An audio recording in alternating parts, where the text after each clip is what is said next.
Dhe shumicën e rasteve, mbushja e tepërt, pra edhe ata të cilët mbushin nëpër pompat e benzinës me gaz,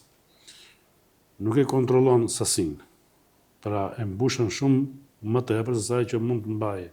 bombola, sepse gazi me rritjen e shtypjes ai kalon në gjendje të lagët, mirë po një pjesë do të jetë në gjendje të gas në pjesën e sipërme.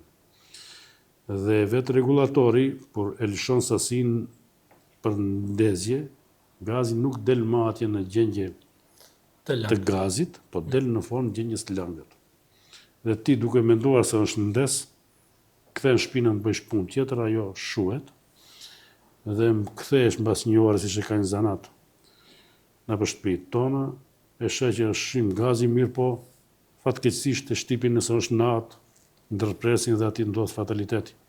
sepse sasia e gazit e ka mbush dhomën dhe aty ndodh deri te detonimi apo djegja, shpërthimi i bombolës.